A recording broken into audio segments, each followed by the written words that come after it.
KTV news కి స్వాగతం. Bulletin లో ముందుగా ముఖ్యాంశాలు.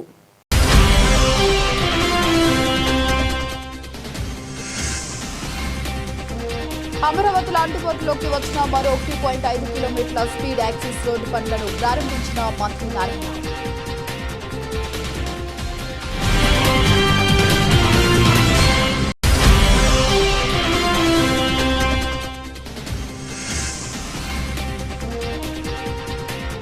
కోనసీమ జిల్లా కలెక్టర్కు తప్పిన ప్రమాదం.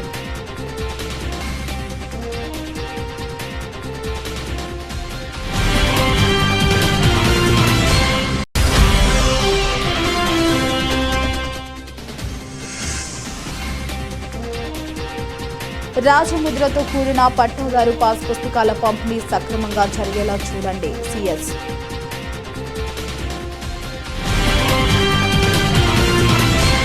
దేశంలో పోలియో నిర్మూలనకు తమ వంతు విరాళాలు సేకరించేందుకు రోటరీ ఫెయిర్ నిర్వహిస్తున్నట్లు రోటరీ 3020 జిల్లా గవర్నర్ కళ్యాణ్ చక్రవర్తి తెలిపారు. ఈ ఫెయిర్ ద్వారా వచ్చిన నగదును పోలియో నిర్మూలన కోసం ఖర్చు చేయడం జరుగుతుందని ఆయన పేర్కొన్నారు. లబ్బిపేటలోని ఎస్ఎస్ కన్వెన్షన్లో 3 రోజుల పాటు జరగనున్న రోటరీ ఫెయిర్ను రోటరీ 3020 జిల్లా గవర్నర్ కళ్యాణ్ చక్రవర్తి లాంఛనంగా ప్రారంభించారు. ఈ సందర్భంగా ఫెయిర్లో ఏర్పాటు చేసిన వివిధ రకాల స్టాల్స్ ను ఆయన పరిశీలించారు. ఈ సందర్భంగా ఆయన మాట్లాడుతూ సమాజ సేవలో రోటరీ క్లబ్స్ ముందంజలో ఉంటాయని అన్నారు. సమాజ అభివృద్ధికి తమ వంతు సహాయ సహకారాలు అందిస్తున్నట్లు ఆయన తెలియజేశారు. ఇక దేశంలో పోలియో నిర్మూలనకు తమ వంతు విరాళాలు సేకరించేందుకు రోటరీ ఫెయిర్ ఏర్పాటు చేశామని, ఈ పేరుకు ప్రజల నుంచి విశేష స్పందన లభిస్తుందని తెలిపారు. ఈ ఫెయిర్ నిర్వహణ ద్వారా వచ్చిన నగదును దేశంలో పోలియో నిర్మూలనకు అందిస్తామని ప్రకటించారు. అనంతరం రోటరీ ఫెయిర్ ప్రోగ్రాం కమిటీ చైర్మన్లు Amulya Srinivas, Chinnam Madhubabu, Rotary Club of Vijayawada midtown అధ్యక్షుడు చంద్రశేఖర్ మాట్లాడుతూ ఈ నెల 2వ తేదీ నుంచి 4వ తేదీ వరకు రోటరీ ఫెయిర్ జరుగుతుందని తెలిపారు. అందరికీ నమస్కారం అండి. నేను రోటరీ డాక్టర్ కళ్యాణ్ చక్రవర్తి, రోటరీ డిస్ట్రిక్ట్ 3020 డిస్ట్రిక్ట్ గవర్నర్ని. ఈరోజు విజయవాడ రావడానికి కారణం, విజయవాడలో రోటరీ వారు ఒక బిజినెస్ ఎగ్జిబిషన్, దాని పేరు రోటా ఫెయిర్ అని కండక్ట్ చేస్తున్నారు. ఇది 6వ సంవత్సరము ఇటువంటి ఫెయిర్ కండక్ట్ చేస్తున్నారు. సో విజయవాడ చుట్టుపక్కల ఉన్నటువంటి వారందరూ వారి వారి బిజినెస్ ప్రమోషన్స్ ఈ స్టాల్ ఈ షో ఇక్కడ షోకేస్ చేసుకోవచ్చు. సో వారు షోకేస్ చేసుకుంటూ ఇలాగా అందరూ వచ్చే డబ్బుల్ని అందరూ కూడా వీళ్ళు మిగిలిన డబ్బుల్ని రోటరీలో ఏదైతే ఫ్లాగ్షిప్ ప్రోగ్రామ్ ఉందో పల్స్ పోలియోకి ఇస్తారు. సో అలాగే ప్రతి సంవత్సరము మిగిలిన డబ్బులు పోలియోకి ఇస్తూ rotary club Vijayawada mid town వారు ఈ రోటా ఫెయిర్ని 6వ సంవత్సరం నిరంతరంగా చేస్తున్నారు ఈ సంవత్సరం. సో ఈ రోటా ఫెయిర్ నుంచి సుమారు 5 లక్షల రూపాయలు పోలియో ఫండ్ రూపాయన జనరేట్ చేసి పోలియోకి అందజేస్తారు. సో ఈ రోటా ఫెయిర్లో సుమారు 125 స్టాల్స్ ఉన్నాయి ఈరోజు. సో ఈ స్టాల్స్ అన్నీ కూడా చాలా అద్భుతంగా డెకరేట్ చేసి ఉన్నాయి. వీరందరికీ కూడా శుభాకాంక్షలు తెలుపుతూ సెలవు. గుడ్ ఆఫ్టర్నూన్ అండి. ఇవాళ rotary Club of Vijayawada mid town వారు ప్రెసిడెంట్ అయినటువంటి నేను వంకదారి చంద్రశేఖర్ని ప్రతి సంవత్సరం మా క్లబ్ నుంచి మన గవర్నర్ గారు చెప్పినట్టు రోటా ఫెయిర్ 6 ఏళ్ళ నుంచి చేస్తున్నాం. దీంట్లో వచ్చిన డబ్బుల్ని మనం పోలియోకి ఇవ్వడం జరుగుతుంది. ఇక్కడ చాలా స్టాల్స్ అన్ని రకాల సెగ్మెంట్స్ నుంచి వస్తున్నారు. అలాగే మేము కూడా రోటరీ క్లబ్ బిజినెస్ ఉంటుంది కాబట్టి మా మిత్రులందరికీ తక్కువ ప్రైజ్లోనే మేము స్టాల్స్ ఇవ్వడం జరుగుతుంది ప్రతి సంవత్సరం. అట్లాగే పోలియో టికెట్స్ ఉంటాయి, అది కూడా కొనుక్కుని లక్కీ డ్రాలో పాల్గొనవచ్చు. అట్లాగే ప్రజలందరూ మీకు అందరికీ విన్నవించేది ఏంటంటే రోటరీ తరపు నుంచి పోలియోకి మీరందరి సహకారం మాకు కావాలి. మీరందరూ చక్కగా మా స్టాల్స్ విజిట్ చేసి ఎన్నో ఆఫర్స్ కూడా ఉన్నాయి, చాలా ఆఫర్స్ అనౌన్స్ చేశారు మా మెంబర్స్ కావచ్చు, ఎగ్జిబిటర్స్ కానీ. మీరందరూ వచ్చి పాల్గొని మా ఈ కార్యక్రమాన్ని, ఈ ఎగ్జిబిషన్ని సక్సెస్ చేయాలి మీ అందరూ కోరుతున్నాను. మీ అందరి సహకారం కావాలి. థ్యాంక్ యూ అండి. అందరూ తప్పకుండా విచ్చేయండి. మా రోటరీ క్లబ్ నిర్వహిస్తున్నటువంటి రోటా ఫెయిర్ ఎగ్జిబిషన్ని ఎస్ఎస్ కన్వెన్షన్లో జరుగుతుంది లబ్బిపేటలో. తప్పకుండా అందరూ రావాల్సిందిగా ప్రార్థిస్తున్నాను. Thank you. ముందుగా అందరికీ నమస్కారం. ఈరోజు Devi Pavitra gold and diamonds presents Rota fair 2026 జనవరి 2, 3, 4 తారీఖుల్లో విజయవాడలో నిర్వహించడం జరిగింది. గత 2 సంవత్సరాలుగా విజయవాడలో దేవి పవిత్ర గోల్డెన్ డైమండ్స్ అంటే ఒక నమ్మకం. ఆ ట్రస్ట్తోనే గత 2 సంవత్సరాలుగా మమ్మల్ని ఆదరించిన నగర ప్రజలకి, అలానే ఆంధ్రప్రదేశ్ ప్రజలందరికీ కూడా ధన్యవాదాలు తెలుపుకుంటున్నాము. ఈరోజు నుంచి 4వ తారీఖు నిర్వహించే ఈ రోటా ఫేర్ ఎగ్జిబిషన్లో దేవి పవిత్ర గోల్డెన్ డైమండ్స్ ముఖ్య స్పాన్సర్గా దీన్ని నిర్వహిస్తున్నాం. సో ఎప్పుడు 2 సంవత్సరాల నుంచి ఆదరిస్తున్నట్టు ఇప్పుడు కూడా ఈ ఎగ్జిబిషన్లో కస్టమర్ల కోరిక మీదకి ఎగ్జిబిషన్కి వచ్చాము. మేము బయట పెట్టాము. ఎందుకంటే ప్రతిరోజు షాప్కి వచ్చిన వాళ్ళు కొందరు కుదిరిన వాళ్ళు కుదరని వాళ్ళు ఉంటారు. ఎగ్జిబిషన్ అయితే నగర ప్రజలందరికీ అలానే ఆంధ్రప్రదేశ్లో వచ్చే ప్రజలందరికీ కూడా అనుకూలంగా ఉంటుందని మా కస్టమర్లు వాళ్ళకి చెప్పడం వల్ల ఈరోజు మేము దేవి పవిత్రని ఇలాగా ఈ రోటా ఫేర్కి వచ్చింది. ఆదరించినట్టు ఈ సంవత్సరం కూడా ఇక్కడ కూడా ఆదరిస్తారని ప్రతి ఒక్క కస్టమర్కి విన్నవించుకుంటున్నాను. Thank you for this opportunity Rotary midterm once again. Thank you. రాష్ట్రంలో రెవెన్యూ సంబంధిత సమస్యలను వీలైనంత వరకు తగ్గించే లక్ష్యంతో ప్రభుత్వం రిజర్వే పూర్తయినట్లు గ్రామాల్లో ఈ నెల 2 నుండి 9 వరకు రాజముద్రతో కూడిన కొత్త పట్టాదారు పాస్ పుస్తకాలను పంపిణీ చేస్తున్నందున ఆ పంపిణీ కార్యక్రమం సక్రమంగా జరిగేలా జిల్లా కలెక్టర్లు స్వయంగా పర్యవేక్షించాలని ప్రభుత్వ ప్రధాన కార్యదర్శి కె విజయనంద కలెక్టర్లను ఆదేశించారు. రైల్వే అండర్ బ్రిడ్జ్లు, రైల్వే ఓవర్ బ్రిడ్జ్లు, రైల్వేకు సంబంధించి పెండింగ్ భూ సేకరణ కేసులకు సంబంధించిన అంశాలు, పట్టాదారు పాస్ పుస్తకాలు పంపిణీ, పాజిటివ్ పబ్లిక్ ఫెర్సేషన్, డాక్యుమెంటేషన్ అప్లోడ్ ఏజెంట్ అంశాలపై శుక్రవారం రాష్ట్ర సచివాలయం నుండి జిల్లా కలెక్టర్లతో మీడియా సమావేశం నిర్వహించారు.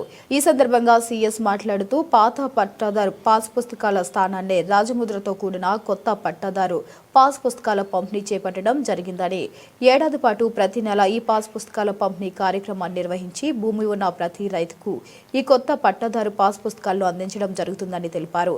ఈ మీడియా సమావేశంలో ఐటీ శాఖ కార్యదర్శి K Bhaskar, R G S CEO Prakash Jain, director I M D R K S Vishwanath పాల్గొన్నారు. అలాగే వర్చువల్గా వివిధ జిల్లాల కలెక్టర్లు, రైల్వేకు సంబంధించిన ఇంజనీర్లు పాల్గొన్నారు. సంక్రాంతికి పడవ పోటీల ట్రయల్ రన్లో పాల్గొనగా ప్రమాదవశాత్తు జిల్లా కలెక్టర్ మహేష్ కుమార్ కాలువలో పడిపోయారు. లైఫ్ జాకెట్ ఉండడంతో నీట మునగలేదు. ఇక సిబ్బంది సకాలంలో స్పందించి ఆయనను సురక్షితంగా ఒడ్డుకు చేర్చారు.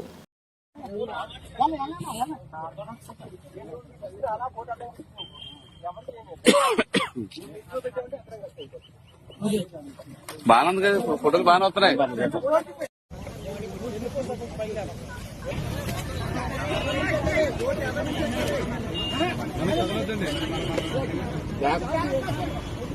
ఆ బోట్ ఈ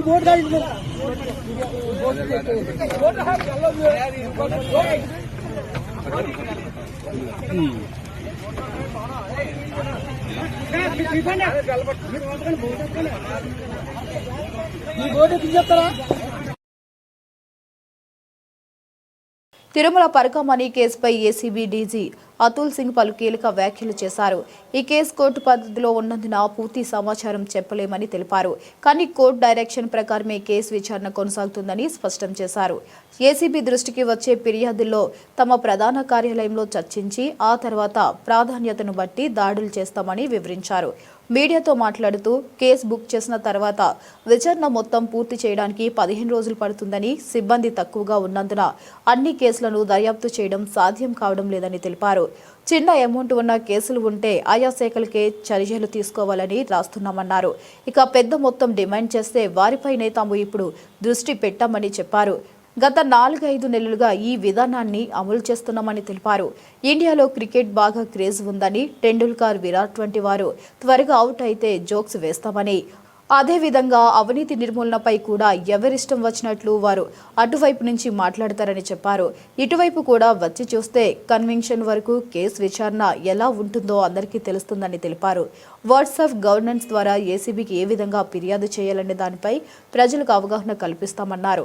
ఇక గ్రామ వార్డు సచివాలయాలకు వెళ్లే ప్రజల నుంచి చిన్న మొత్తంలో లంచాలు తీసుకుంటున్నట్లు తమ దృష్టికి వచ్చిందని అన్నారు. ప్రజలు దీనిపై తమకు ఫిర్యాదులు చేస్తే ప్రణాళిక ప్రకారం చర్యలు తీసుకునే అవకాశం ఉంటుందని ఏసీపీ డీజీ తెలిపారు. Welcome all of you to this annual press meet first round of introduction for all ACB officials, ఎందుకంటే కొంతమంది ఈ మధ్యలో జాయిన్ అయ్యారు. సో మీకు బహుశా రెగ్యులర్ ఉన్న వాళ్ళకి పరిచయం ఉంటుంది, but some of you may not be knowing them. So as you know, I'm Atul Singh, Director General Anti-Corruption Bureau. Director Mrs. Jayalakshmi, Srimati Jayalakshmi, who is Director in ACB. Our CLA Garu, Ram Babu Garu, who has earlier worked as a District Judge for the ACB Court. We have Suresh, who has joined recently as JD. We have Ashok, who has also joined recently as JD. And we have Supraja as JD, who has been there with us for quite some time, and recently she also got her IPS conferment. And we have Rajeshwar as JD, and Rajni. Acha, okay, she is coming. Okay. Rajni is another JD. So we have got some officers here. What I propose to do, mana proposal ante ఈ ఇయర్లో ఏమేమి జరిగింది, మనం ఏసీబీలో ఏమేమి చేశాము, మీ అందరికీ ఒక press note copy ఇస్తాము. ముందు ఒక కొన్ని పీపీటీ స్లైడ్స్ ప్రిపేర్ చేశాము, సో అది కూడా మీకు చూపిస్తాము. After that if you want to ask some questions, we will be definitely willing to answer. ఎంతవరకు చేయగలిగాము, బికాస్ మీ అందరూ కొంచెం షార్ప్ మైండ్తో వస్తారు, సో ప్రతి క్వశ్చన్కి సమాధానం నా దగ్గర ఉండవు. Okay, anyway, the point is that we are tackling a very, very serious issue, corruption, and we are doing anti-corruption. So rest assured, from the ACB side, we always try our level best, and this is an organization which has always tried its level best to control corruption and catch corrupt officials. There are many things which we can do, which we find difficult to do, but obviously we'll be willing to interact with you after this presentation is over. And I must also tell you, మీ అందరికి చెప్తాము, our team as of now, we are totally committed to do our level best for catching corrupt officials within legal limits. Whatever conditions are there, following those conditions, we will not leave anything to catch them and fix them, so that governance is free of corruption. So before we come to question answer session, oka brief ga PPT prepare chesamu, మీ అందరితో ఒకసారి చూపిస్తాము. Yeah, so number of cases registration ఈ అందరు copy ఇస్తాము, సో రాయాల్సిన అవసరం లేదు, just feel free. I give whatever is there, మీకు కాపీ ఇస్తాము.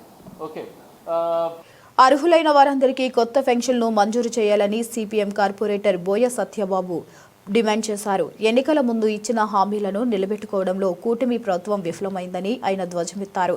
జిల్లాకు 200 పెన్షన్లు మాత్రమే మంజూరు చేయటం దారుణమని, వేలాది మంది అర్హులైన వారు పెన్షన్ల కోసం ఎదురుచూస్తున్నారని తెలిపారు. కొత్త పెన్షన్లు మంజూరు చేసే వరకు సమ పోరాటం సాగిస్తామని స్పష్టం చేశారు. అర్హులైన వారందరికీ కొత్త పెన్షన్లు మంజూరు చేయాలని కోరుతూ పెన్షన్ల సాధన కమిటీ ఆధ్వర్యంలో గొల్లపాలెం గట్టు సాయిబాబా గుడి సెంటర్లో నిరసన కార్యక్రమం నిర్వహించారు. ఈ ఆందోళనకు సాధన కమిటీ అధ్యక్షుడు కె దుర్గారావు, కార్పొరేటర్ బోయ సత్యబాబు నేతృత్వం వహించారు. ఈ సందర్భంగా వారు మాట్లాడుతూ, అర్హులైన వారందరికీ పెన్షన్లు ఇస్తామని హామీ ఇచ్చిన చంద్రబాబు నాయుడు అధికారంలోకి వచ్చి 18 నెలలు దాటినా ఒక కొత్త పెన్షన్ కూడా మంజూరు చేయకపోవడం దారుణమన్నారు. అర్హులైన వేలాది మంది పెన్షన్ల కోసం దరఖాస్తు చేసుకుని ఎదురు చూస్తున్నారని, జిల్లాకు 200 పెన్షన్లు మాత్రమే మంజూరు చేస్తామని ప్రభుత్వం ప్రకటించడం పట్ల వారు ఆగ్రహం వ్యక్తం చేశారు. ఈ కార్యక్రమంలో మాజీ కార్పొరేటర్ గాది ఆదిలక్ష్మి, వయోవృద్ధులు, దివ్యాంగులు, ఒంటరి మహిళలు పెద్ద సంఖ్యలో పాల్గొన్నారు. నా పేరు చిల్లా దుర్గారావు, పెన్షన్దారుల ఐక్య నగర కన్వీనర్గా ఉన్నా. కూటమి ప్రభుత్వం వచ్చి ఇప్పుడు 19 నెలలు కావస్తుంది. 50 సంవత్సరాలకే పెన్షన్ ఇస్తామని చెప్పారు. ఇంతవరకు ఒక్క పెన్షన్ కూడా మంజూరు చేయాల. వితంతువులు, వికలాంగులు, వృద్ధులు, ఒంటరి మహిళలు చాలామంది పాపం చాలా ఇబ్బంది పడుతూ ఉంటున్నారు. కానీ మన ప్రభుత్వం వచ్చిన తర్వాత 50 సంవత్సరాలకి నేను పెన్షన్ ఇస్తాను, నన్ను గెలిపించండి అని చెప్పడం జరిగింది. కానీ 50 సంవత్సరాలు కాదు, 60 సంవత్సరాలు, 70 సంవత్సరాలు ఉన్న వాళ్ళు కూడా ఒక్క పెన్షన్ ఇంతవరకే ఇవ్వాల. ఎమ్మటే ఈ పెన్షన్ని విడుదల చేయాలి, లేదా విడుదల చేయని లోపల ఇంకా ఆందోళన చేస్తామని విజ్ఞప్తి చేస్తున్నాను. కానీ అలాగే వికలాంగులు ఉన్నారు, వాళ్ళకి సదరన్ క్యాంప్ పేరుతో సర్టిఫికెట్లు అమలు అవ్వట్లేదు. సదరన్ సర్టిఫికెట్లు ఆన్లైన్ చెప్పి మీ సేవకు సచివాలయానికి చెప్తున్నారు. ఆ సచివాలయంలో సరిగ్గా ఓపెన్ అవ్వట్లేదు. ఆ సచివాలయంలో సదరన్ సర్టిఫికెట్లు డేటు బుకింగ్ శుభ్రంగా ఓపెన్ చేసి వికలాంగులను ఇబ్బంది పెట్టకుండా సదరన్ క్యాంప్కి బుకింగ్ ఇవ్వాల్సిందిగా విజ్ఞప్తి చేస్తున్నాం.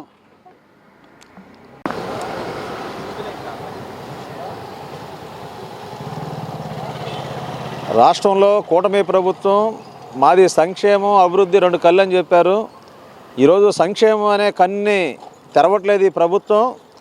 18 నెలలు అవుతున్న వృద్ధులకు కానీ, వితంతులకు కానీ, వికలాంగులకు కానీ, ఒంటరి మహిళలకు కానీ, వృత్తిదారులకు కానీ ఒక్క కొత్త పెన్షన్ ఈ ప్రభుత్వం విడుదల చేయకపోవడం అనేది చాలా అన్యాయం. ప్రభుత్వం ఈరోజు కొత్త పెన్షన్లు మంజూరు చేసే విషయంలో చాలా తీవ్ర అన్యాయం చేస్తుంది.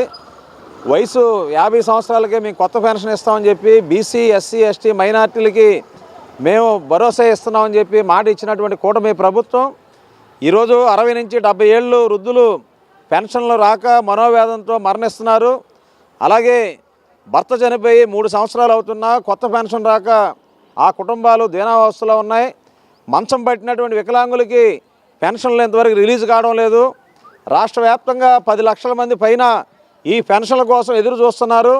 కానీ కూటమి ప్రభుత్వం ఆ పేదవాళ్ళైనటువంటి వృద్ధులు, వితంతులు, వికలాంగులు వీళ్ళ యొక్క భరోసా ఏమాత్రం కల్పించకుండా మోసం చేయడం తగదు. ఈ 2026 సంవత్సరం కొత్త సంవత్సరం తీపి కబురు చెప్తారేమో ముఖ్యమంత్రి గారని ఎదురు చూస్తే ఇప్పటికి కూడా అటువంటి కొత్త తీపి కబురు మాత్రం రావడం లేదు. ఈ పెన్షన్ జారీలో మరి సదరన్ సర్టిఫికెట్ల విషయంలో కూడా వికలాంగులకి తీవ్ర అన్యాయం జరుగుతుంది. ఉన్న పెన్షన్లని కోత కోసేదానికి రీసర్వే పేరుతో వేలాది మంది వికలాంగుల యొక్క పెన్షన్లు కూడా రద్దు చేసేదానికి కుట్రలు చేస్తుంది కూటమి ప్రభుత్వం. ఈరోజు కేంద్రంలో ఉన్న బీజేపీ, రాష్ట్రంలో ఉన్న కూటమి ప్రభుత్వం మరి వడాఫోన్లకి 87,000 కోట్ల రూపాయలు రాయితీలు ఇస్తున్నారు, వడ్డీలు మాఫీలు చేస్తున్నారు. పేదవాళ్ళు పెన్షన్లు ఇవ్వడానికి మాత్రం చేతులు రావట్లా. అంటే మీరు కార్పొరేట్ కంపెనీలకి 1,000 కోట్లు దారాదత్తం చేస్తారు కానీ పేదవాడికి పెన్షన్ ఇవ్వడానికి మీకు చేతులు రావా? ఇది పేదల ప్రభుత్వమా, కార్పొరేట్ కంపెనీల ప్రభుత్వమా? ఇది సంక్షేమమా, సంక్షోభమా? ఈరోజు పెన్షన్లకు సంబంధించినటువంటి వితంతువులు అంటే భర్త చనిపోయి పెన్షన్ తీసుకున్న భర్త చనిపోతేనే ఆ భార్య చేతిలో పెన్షన్ ఇస్తారంట.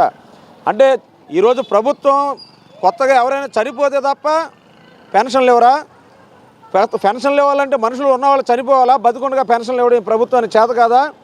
ఇప్పటికైనా ఈ ప్రభుత్వం ఈ సంక్రాంతి కల్లా కొత్త పెన్షన్ల విషయం మీద ప్రకటించాలి. వెంటనే విడుదల చేసే విధంగా ముఖ్యమంత్రి గారు ఆదేశాలు ఇవ్వాలి. లేని యెడల పెన్షన్దారుల యొక్క ఆగ్రహానికి ఈ ప్రభుత్వం గురిగా తప్పదని సందర్భంగా హెచ్చరిస్తున్నాం. డివిజన్లో సిపిఎం పార్టీ కార్పొరేటర్ బోయి సత్యబాబు గారి ఆధ్వర్యంలో ఈ పెన్షన్దారులకి పెన్షన్లు ఇవ్వాలని చెప్పి ఈ కార్యక్రమం చేపట్టడం జరిగింది. దీనికి సిపిఐగా మేము పూర్తిగా మద్దతు తెలుపుతూ వాళ్ళకి ఈరోజు చంద్రబాబు నాయుడు గారు ఒకే హామీతో వచ్చాడు. అది అతి ముఖ్యమైనది పెన్షన్లో. పెన్షన్ 50 సంవత్సరాలు ఉన్నటువంటి వారు అందరికీ కూడా ఇంట్లో ఎంతమంది ఉంటే అంతమందికి పెన్షన్ ఇస్తారని చెప్పాడు. కానీ ఈ రోజుకి 18 నెలలు పూర్తయి 19 నెలల్లో అడుగుపెట్టాం. ఈ రోజు వరకు కూడా ఏ ఒక్కరికి కూడా ఒక పెన్షన్ కూడా ఇవ్వాల. నువ్వు ఇచ్చినటువంటి హామీ ఏమైందని అడుగుతున్నా. అంటే ఓట్ల కోసమే హామీయా? ఏదో చేస్తారని చెప్తారు. ఏరు దాటిన దాకా ఏరు మల్లయ్య, ఏరు మాటిన దాకా బోడు మల్లయ్య అని ఆ టైపులోని వాళ్ళు చంద్రబాబు నాయుడు చేసేటువంటి ప్రయత్నం ఎలాగ ఉందంటే కూటమి ప్రభుత్వం. దీంట్లో పవన్ కళ్యాణ్ గారు కూడా నేను ఏ మాట అయితే చెప్పానో ఆ మాట కట్టుబడి ఉంటాను. జగన్మోహన్ రెడ్డి ఇంట్లో ఒక్కరికే పెన్షన్ ఇస్తున్నాడు. నేను వస్తే మొత్తం అందరికీ కూడా ఇంట్లో ఎంతమంది ఉన్న పెన్షన్ ఇస్తా అన్నాం. ఈరోజు ఏం చేసాం? జిల్లాకి 200 పెన్షన్లు అని చెప్పి ఆదేశాలు జారీ చేస్తున్నాం. ఎన్ని లక్షల మంది జనం, 7 నియోజకవర్గాలు లక్షల మందితో నువ్వు 200 మందికి పెన్షన్లు ఇస్తాను. ఆ పెన్షన్లు కూడా భర్త చనిపోయినటువంటి వారికి లేదా పెన్షన్దారులు చనిపోయినటువంటి వారికే ఇద్దామని చెప్పి మీ ఆలోచన సాగిస్తున్నారు. ఇది సరైన విధానం కాదు. మీరు ఇచ్చినటువంటి హామీలు నిలబెట్టుకోవాలి. ఇవాళ రెక్కాడితే కానీ డొక్కాడినటువంటి పరిస్థితి, ఇవాళ ఇంట్లో కుటుంబాన్ని పోషించుకోవాలనే పరిస్థితి పిల్లలు. ఇవాళ ఆ పెన్షన్ వల్లే చాలామంది కూడా జీవిస్తున్నారు, లేకపోతే చాలామంది ఇవాళ రోడ్ల మీద ఉంటారు. కాబట్టి ఇప్పటికన్నా సరే కూటమి ప్రభుత్వం ఇచ్చినటువంటి హామీని నిలబెట్టుకోవాలి.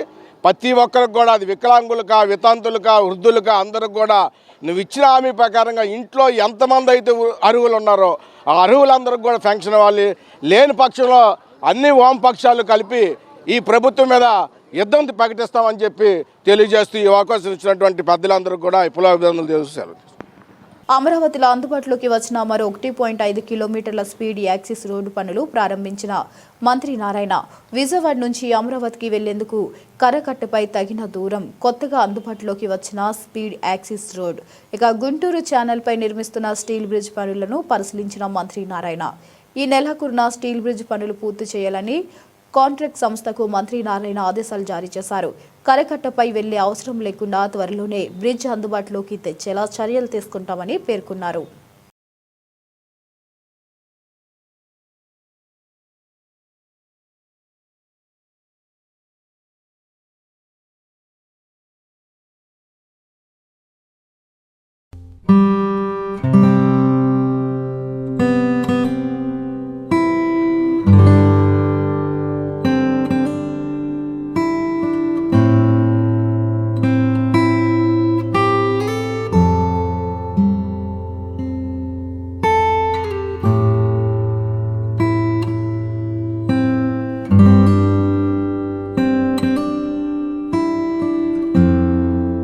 రాష్ట్రంలో 4 రోజులుగా సీఎం చంద్రబాబు ఆయన తనయుడు లోకేష్ల ఆచూకీ లేకుండా పోవడంతో సోషల్ మీడియాలోనూ ప్రజల్లో వీరి ఆచూకీపై విస్తృతంగా చర్చ జరుగుతుంది. వైఎస్ఆర్సీపీ అధికార ప్రతినిధి కారుమూరు వెంకటరెడ్డి స్పష్టీకరించారు. తాడేపల్లి వైఎస్ఆర్సీపీ కేంద్ర కార్యాలయంలో మీడియాతో మాట్లాడుతూ తమ విదేశీ పర్యటనపై తండ్రి కొడుకులు ఎందుకు గోప్యత పాటిస్తున్నారని నిలదీసిన ఆయన సీఎస్ డీజీపీలే ప్రజలకు సమాచారం చెప్పాలని డిమాండ్ చేశారు. అధికారంలోకి వచ్చిన ఏడాదిలోనే 2.93 లక్షల కోట్లు అప్పు చేసిన చంద్రబాబు ప్రభుత్వం ప్రజలకు ఇచ్చిన ఒక్క హామీని నెరవేర్చకుండా తెచ్చిన అప్పంతా దోచుకుంటుందని మండిపడ్డారు. 4 రోజులుగా రాష్ట్ర ముఖ్యమంత్రి చంద్రబాబు నాయుడు ఆచూకీ తెలియడం లేదు. ఆయన ఏమైపోయాడోనని ప్రజలు చర్చించుకుంటున్నారు. సోషల్ మీడియాలో సీఎం చంద్రబాబు కనబడటం లేదు, ఆచూకీ ఎక్కడ అనే పోస్టులు వైరల్ అవుతున్నాయి. ఇక ముఖ్యమంత్రి ఆచూకీ గురించి రాష్ట్ర డీజీపీ సీఎస్ల వద్ద సమాచారం ఉంటే వెంటనే ప్రజలకు చెప్పాలి, లేదంటే కేంద్ర ప్రభుత్వానికైనా ఆచూకీ కనుగొనమని కోరాలి. నూతన సంవత్సర శుభాకాంక్షలు. ఈ నూతన సంవత్సరంలో ఉన్న రాష్ట్రానికి మంచి జరగాలని చెప్పి, రాష్ట్రంలో అరాచకాలు పోవాలని చెప్పి మనస్ఫూర్తిగా కోరుకుంటా ఉన్నాం. ఈరోజు ప్రెస్ మీట్ యొక్క ముఖ్య ఉద్దేశం, మన రాష్ట్ర ముఖ్యమంత్రి 45 ఏళ్ల రాజకీయ అనుభవం, 75 ఏళ్ల వయసు, నేను ప్రపంచానికే పాఠాలు చెప్పాను, మొత్తం టెక్నాలజీకి నేనే పితామహుణ్ణి, ఇలా రోజుకో కబుర్లు చెప్పేటటువంటి మన ముఖ్యమంత్రి చంద్రబాబు నాయుడు గారు, అంటే మన రాష్ట్ర ముఖ్యమంత్రి కనుపడటలేదు. ఎక్కడికి వెళ్లారో ఆచూకీ దొరకట్లేదు. గడిచిన 4 రోజులుగా ముఖ్యమంత్రి గారు ఎక్కడున్నారటటువంటి సమాచారం రాష్ట్ర ప్రజలకి తెలియక, ఈరోజు ఏమయ్యాడు ముఖ్యమంత్రి గారు, అసలు ముఖ్యమంత్రి గారు ఎక్కడికి పోయారు, ఎందుకు ఆయన సమాచారాన్ని అందించట్లేదని చెప్పి ఈరోజు రాష్ట్ర ప్రజలు అడుగుతున్నటువంటి దాన్ని ఈరోజు మేము కూడా అడుగుతా ఉన్నాం. సోషల్ మీడియా వేదికగా ఈరోజు ముఖ్యమంత్రి చంద్రబాబు నాయుడు గారు కనుపడట లేదు, ఆచూకీ ఎక్కడ, ముఖ్యమంత్రి చంద్రబాబు నాయుడు గారు కనపడట లేదు, ఆచూకీ ఎక్కడ అని చెప్పి ఈరోజు రాష్ట్ర ప్రజానికం అడుగుతా ఉంది. దానికి సమాధానం ఖచ్చితంగా ఈ ప్రభుత్వం చెప్పాలి. ఎందుకంటే ఈయన ఒక తెలుగుదేశానికి ముఖ్యమంత్రి కాదు, రాష్ట్ర ప్రజలకు ముఖ్యమంత్రి. సో రాష్ట్ర ప్రజలకు ముఖ్యమంత్రిగా ఉన్నటువంటి చంద్రబాబు నాయుడు గారు కనపడకుండా ఎక్కడికి వెళ్లారు, ఆచూకీ తెలిస్తే సమాచారం అందించాలి. ఒకవేళ డీజీపీ గారి దగ్గర సమాచారం లేకపోతే కేంద్రాన్ని అన్న అడుగుతా ఉన్నాం, ఎందుకంటే మా రాష్ట్ర ముఖ్యమంత్రి గారు కనపట్టలేదు, సో ఎక్కడున్నారో సమాచారం అందించండి. దాంతోపాటు గౌరవ విద్యాశాఖ మంత్రిగా ఉన్నటువంటి సకల శాఖల విధ్వంస మంత్రి, ఆయన పేరుకి విద్యాశాఖ మంత్రి, ఆయన సకల శాఖల్ని విధ్వంసం చేయడానికి ఒక మంత్రిత్వ శాఖని క్రియేట్ చేసి ఆయనకి ఇచ్చారు. అన్ని శాఖల్ని విధ్వంసం చేయటమే ఆయన లక్ష్యం. ఆయన పేరు నారా లోకేష్, ఈయన ముఖ్యమంత్రి కొడుకు కూడా. సో ఈయన ఎక్కడున్నారో ఈయన కూడా కనపట్ల, ఈయన గడిచిన వారం రోజులుగా కనపట్ల, ఎక్కడున్నారో సమాచారం లేదు. సో అందరూ ఆందోళన చెందుతా ఉన్నారు. ఈరోజు ఏమైపోయాడు చంద్రబాబు నాయుడు గారు, ఏమైపోయాడు నారా లోకేష్ గారు, ఎక్కడికి వెళ్లారు, కనీసం నూతన సంవత్సరం రోజు శుభాకాంక్షలు చెప్పడానికి కూడా అందుబాటులో లేరు అని చెప్పి ఈరోజు రాష్ట్ర ప్రజానికం అడుగుతుంది. కాబట్టి మేము కూడా అడుగుతా ఉన్నాం. రాష్ట్ర ముఖ్యమంత్రి అండ్ రాష్ట్రాన్ని సకల శాఖలకి విధ్వంసం చేస్తున్నటువంటి సకల శాఖల విధ్వంస మంత్రి నారా లోకేష్ గారు ఎక్కడున్నారనేటటువంటి సమాచారం అడుగుతా ఉన్నాం. ఆచూకీ తెలపగలరు. దయచేసి మీడియా వాళ్ళకి ఎవరికైనా తెలిసిన సమాచారం చెప్పండి. ఎందుకంటే మా ముఖ్యమంత్రి, మా మంత్రి భద్రతలకు సంబంధించినటువంటి అంశం. ఎందుకంటే చంద్రబాబు నాయుడు గారు ఇప్పుడు ఏదో విదేశాలు వెళ్లారని చెప్తున్నారు. మరి విదేశాల్లో ఏ దేశం వెళ్ళాడో తెలియకపోతే అక్కడ భద్రత ఎలా? అలానే ముఖ్యమంత్రి కొడుకు, మరి ఆయన ఎక్కడున్నాడో సమాచారం చెప్పాలి. మనకున్నటువంటి సమాచారం ప్రకారం వీళ్ళు దశాబ్దాలుగా అణిచివేతకు గురవుతున్న బీసీల ఆశలతో ఆకాంక్షలతో చెలగట్టమాడుతూ వారిని మరోసారి మోసగించేందుకు ముఖ్యమంత్రి నారా చంద్రబాబు నాయుడు సిద్ధమయ్యారని బీసీవై పార్టీ జాతీయ అధ్యక్షుడు బోడే రామచంద్ర యాదవ్ తీవ్రస్థాయిలో ధ్వజమెత్తారు. ఈ మేరకు ఆయన శుక్రవారం ఓ పత్రికా ప్రకటనను విడుదల చేశారు. బీసీ రక్షణ చట్టం ముసాయిదా సిద్ధమైందంటూ తన అనుకూల పత్రికలో కట్టుకథలు అల్లించి బీసీల భవిష్యత్తును పణంగా పెట్టి కేవలం కాలయాపన చేయాలనే దుర్మార్గపు ఆలోచనతోనే ఈ లీకుల నాటకానికి తెరలేపారని ఆయన తీవ్ర ఆగ్రహం వ్యక్తం చేశారు. ఇది బీసీల ఆత్మగౌరవంపై చంద్రబాబు చేస్తున్న మరో దాడి అని ఆయన అభివర్ణించారు. అందరికీ నమస్కారం. బీసీ రక్షణ చట్టం చంద్రబాబు నాయుడు గారు అధికారంలోకి రావడానికి ఇచ్చిన హామీలలో ప్రధానమైనది బీసీ రక్షణ చట్టం. చంద్రబాబు నాయుడు గారితో పాటు వారి పుత్రరత్నం చిట్టినాయుడు గారు తను పాదయాత్ర చేస్తూ అనేక సందర్భాల్లో అనేక సమావేశాల్లో మేము అధికారంలోకి వస్తే బీసీలకు రక్షణ చట్టం కల్పిస్తామని చెప్పి స్పష్టంగా తెలియజేయడం జరిగింది.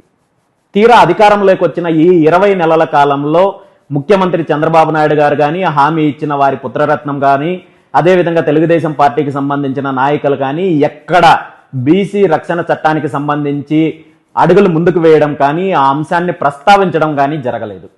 ఈ అంశానికి సంబంధించి బీసీవై పార్టీ గతంలో అనేక సందర్భాల్లో, అనేక సమావేశాల్లో, అనేక వేదికలపైన, అనేక చర్చా కార్యక్రమాల్లో ప్రస్తావించడం జరిగింది. ప్రభుత్వాన్ని డిమాండ్ చేయడం జరిగింది. బీసీలకు రక్షణ చట్టం కల్పించాల్సిన ఆవశ్యకత గురించి స్పష్టంగా తెలియజేయడం జరిగింది.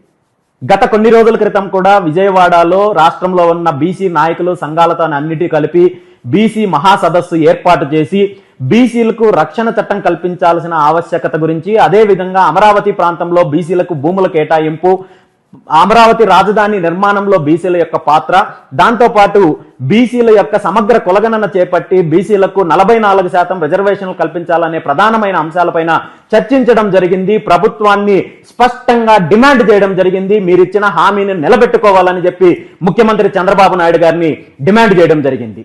ఈ డిమాండ్లకు, ఈ చర్చా వేదికలకు ఇలాంటి సందర్భాలలో ఏ ఒక్క రకంగానూ ప్రభుత్వం స్పందించడం లేదు. కాబట్టే ఇందులో భాగంగా కార్యాచరణను ప్రకటిస్తూ వచ్చే ఫిబ్రవరి 22వ తేదీన రాజధాని నడిబొడ్డులో బీసీలకు సంబంధించిన సమస్యలపైన లక్షలాది మంది బీసీలతో బీసీ మహాగర్జన పేరుతో బీసీవై పార్టీ ఆధ్వర్యంలో బహిరంగ సభ ఏర్పాటు చేసి అక్కడ నుండి బీసీలకు సంబంధించిన సమస్యలపైన పోరాడడానికి బీసీవై పార్టీ సిద్ధంగా ఉందని చెప్పి ప్రకటించడం జరిగింది.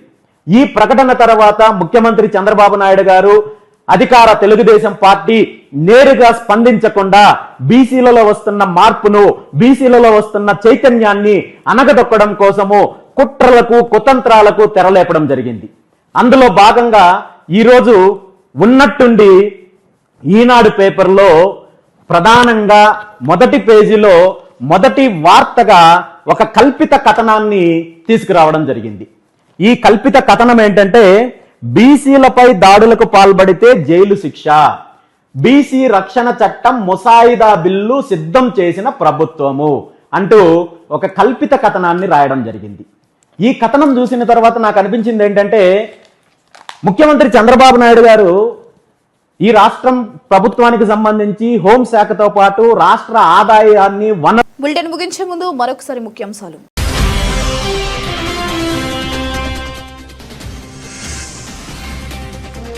అమరావతిలో అందుబాటులోకి వచ్చిన మరో 1.5 కిలోమీటర్ల స్పీడ్ యాక్సిస్ రోడ్డు పనులను ప్రారంభించిన మంత్రి నారాయణ.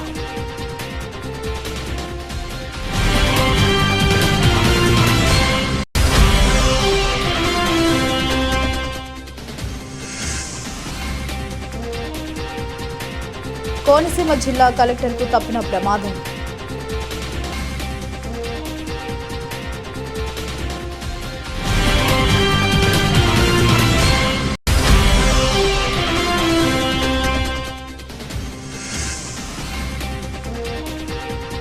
రాజముద్రతో కూడిన పట్టాదారు పాస్ పుస్తకాల పంపిణీ సక్రమంగా జరిగేలా చూడండి. సిఎస్.